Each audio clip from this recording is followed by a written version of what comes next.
Some houses feel alive, not in the way people mean when they say, "This place has character," not in the way old buildings creak and settle at night. I mean, alive like listening. I didn't believe in things like that before I moved into that apartment.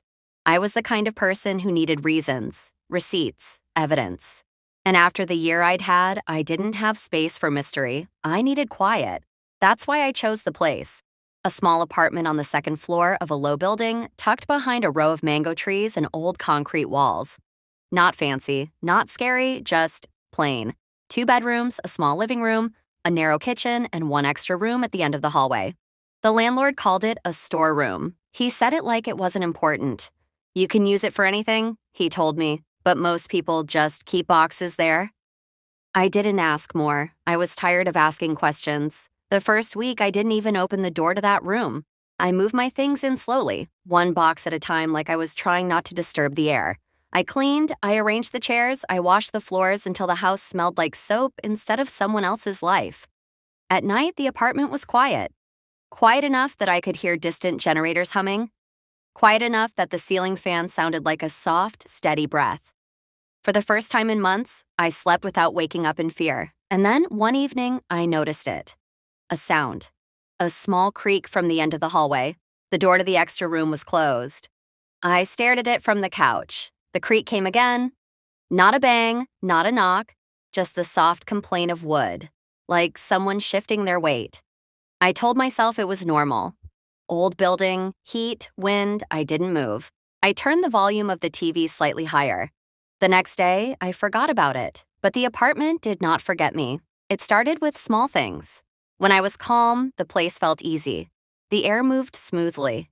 The rooms felt open. But when I was anxious, something changed. The living room would feel tighter. The hallway would feel longer. And the extra room, that door at the end, would start making noise again. Not always, just when I was at my worst. The first time I truly connected, it was a Thursday. I remember because I had come back from work with a headache that sat behind my eyes like a stone. I had argued with my supervisor, not loudly, just enough to feel disrespected. I didn't speak to anyone on the bus ride home. When I got inside, I dropped my bag on the couch and stood in the middle of the living room. My heart was still racing. My chest felt tight. I stared at the floor and whispered, like I was talking to myself, "I can't do this anymore." That was when the sound came, a creak, from the extra room. I froze. The door was still closed. I walked toward it slowly, the way you walk toward something you're not sure you want to see. I placed my palm on the door. It felt warm, not heat from the sun, warm like skin. I pulled my hand back quickly. My throat went dry. That was the first time fear entered the apartment with me. Not screaming fear, not panic, just a quiet awareness that something was paying attention. That night, I didn't sleep well. I kept waking up, listening. Nothing happened. But in the morning, when the sunlight filled the hallway, I felt silly. I laughed at myself.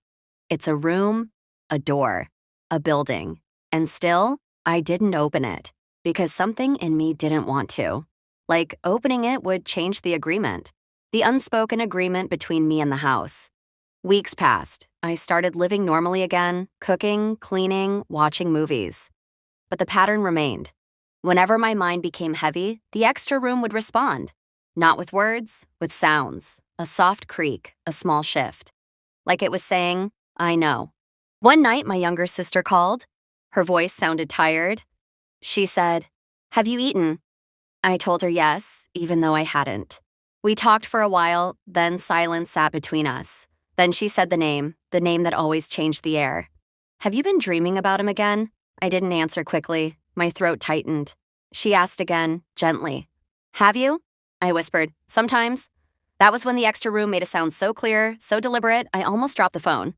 A slow creak, like a chair being pushed back. My sister paused. "Did you hear that?" she asked. My stomach turned. So it wasn't only in my head. I forced a calm voice. "It's nothing," I said, but my sister's tone changed. "Where are you?"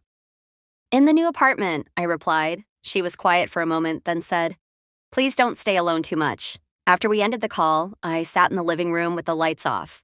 The door at the end of the hallway looked darker than it should have. Not because of shadows, because of presence. I stood and walked toward it again. My hand hovered near the knob, and for the first time, I spoke directly to the door. What do you want? The apartment was silent. Then the softest sound came, not a creak, a sigh, like air moving through a small space. I stepped back, heart beating fast. I didn't open it. But after that night, I began to notice something else. The door wasn't only reacting to fear, it was reacting to me, to feelings I didn't name. When I was lonely, the hallway felt warmer. When I cried quietly at night, the door would creak once, just once, like it was acknowledging me. And slowly, something that should have terrified me began to feel familiar, like the apartment understood a language I had stopped speaking, the language of grief. Because yes, there was grief in me, not the loud kind that people see, the quiet kind that sits behind your eyes even when you're smiling. A year before, I had lost someone I didn't talk about often, not because I didn't love them, but because saying it out loud made it too real. His name was Cola, my fiancé. We were not perfect, but we were building something. Then one afternoon, he left the house and never came back. An accident. Quick. They said it was quick. People always say that, like it's supposed to help. When I heard the news, I didn't scream. I didn't faint. I just sat down on the floor and stared at the wall for a long time. After that, life became a series of days that looked normal from the outside. Work, food, sleep, but inside, everything was different. Because love doesn't just disappear, it becomes a weight you carry quietly. In my old apartment, every corner reminded me of him. So I left. I thought a new space would help, a new air, a new beginning. But grief doesn't respect new paint, it follows. And in this new apartment, it seemed like the house noticed. One evening, after a long day, I came home with a small bag of groceries. As I walked into the hallway, I stopped suddenly. The door to the extra room was slightly open, just a small gap.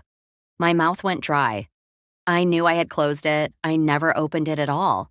Yet there it was, open like it had been waiting for me to notice. I stood still, listening. Silence. Then, from inside the room, a faint sound. Not a voice, not a whisper. A soft, steady hum, like someone humming a melody without words. My hands started to tremble because I recognized the rhythm. Cola used to hum like that when he was cooking. Not songs, just small melodies. Like his mind was always half in music, my knees felt weak. I set the grocery bag down slowly. I walked toward the door like someone walking toward a memory. I placed my fingers on the edge of the door and pushed it open. The room was empty, no furniture, no boxes. Just a plain room with bare cement floor and a single small window. But the air inside was different. Cooler. Still. And the smell. It smelled faintly like aftershave, the exact kind Cola used. I covered my mouth. Tears came to my eyes without permission. No, I whispered. This is not possible. The room remained silent, but the temperature shifted slightly, like the air moved around me, and I felt something. Not a hand, not touch, just comfort. The kind of comfort you feel when someone stands near you in silence. I sank to the floor, right there in the doorway. And for the first time since Cola's death, I didn't fight the sadness. I let it come. I cried quietly. Not loudly, not dramatically, just tears, breath, memory. I don't know how long I sat there. But when I finally stood up, I realized something. The room had not tried to scare me. It had not tried to harm me. It had not tried to pull me into darkness. It had simply responded, like it was holding the part of me I didn't know where to put. For days after, I started using that room, not as storage, as a place to breathe. When my mind became too loud, I would sit there. Sometimes I talked, not to ghosts, just to grief. I miss you, I would say. Or I'm trying. Or sometimes nothing at all. And every time the room would respond in its own quiet way. A soft creak, a change in air, a warmth near the door. It became my secret, not because I was ashamed, but because some things are too delicate for the world. Then one Saturday, my sister came to visit. She stepped into the apartment and immediately paused. She looked around, then she said, without smiling, "This place feels strange." My heart thumped. I tried to act normal. "It's fine," I said. "It's quiet." She nodded slowly, but her eyes drifted down the hallway, toward the extra room. "Why is that door different?" she asked. It's not different, I lied. She stared at it. Then she said something that made my blood cool. It feels like someone is inside. I swallowed. My sister had always been sensitive, the kind of person who noticed things without being told. I didn't answer. That night after she left, I sat in the extra room again. The air was still. I looked at the empty space, and I said softly, "If you're just a room, why do you remember him?" For a long time, nothing happened. Then the faintest sound came. Not humming this time, a single soft tap, like a finger against wood. My skin prickled. I breathed slowly. Then I asked carefully, "Are you holding him?" The room felt colder for a second, then warmer again, like it didn't want me to misunderstand. And suddenly, I knew, not as a fact, as a feeling. The room wasn't holding him, it was holding me. It was holding the pieces of me that were scattered after loss, the parts I tried to bury under work and normal life, the parts that still woke up at night and reached for someone who wasn't there. The room remembered because I remembered. The room reacted because I reacted. And what I had been calling strange was actually something I didn't expect to find again. A safe place, a container, a quiet witness. One night, months later, I sat in the room with a small candle. I didn't light it. I just held it. I looked at the walls, the floor, the plainness of it. Then I spoke, like a final confession. "I keep trying to move forward," I whispered, "but it feels like moving forward means leaving him behind." The air shifted, softly, and in that moment I felt something I can't explain with logic. Not a voice, not words, just understanding. Like the room was saying, "You don't leave love behind, you carry it differently." My throat tightened. I nodded slowly. Then I did something I had never done. I stood up. I walked out of the room, and I closed the door, not quickly, not like someone locking fear away, slowly, gently, as if I was tucking something in. The next morning, for the first time in months, I woke up and realized I hadn't dreamed about death. I had dreamed about a beach, about wind, about laughter, about Cola's voice calling my name in a normal way, like he was in the next room. When I passed the hallway, I looked at the door. It didn't creak, it didn't shift, it didn't call for my attention. It simply stood there, quiet, like it trusted me. I walked to the kitchen and made tea, and as the kettle boiled, I felt something new in my chest. Not happiness, not excitement, just space. Enough space to breathe, and I finally understood what the room had been doing all along. It wasn't haunting me, it was helping me remember without drowning. It was giving my grief a place to sit down, so I could stand up again. That evening, I walked past the extra room and paused. I placed my palm lightly on the door. It was cool, normal. I smiled faintly. "Thank you," I whispered. No sound came back, no creak, no warmth, nothing. But somehow, that silence felt like an answer, because the room had done what it came to do. It remembered when I couldn't. And now, it was letting me go.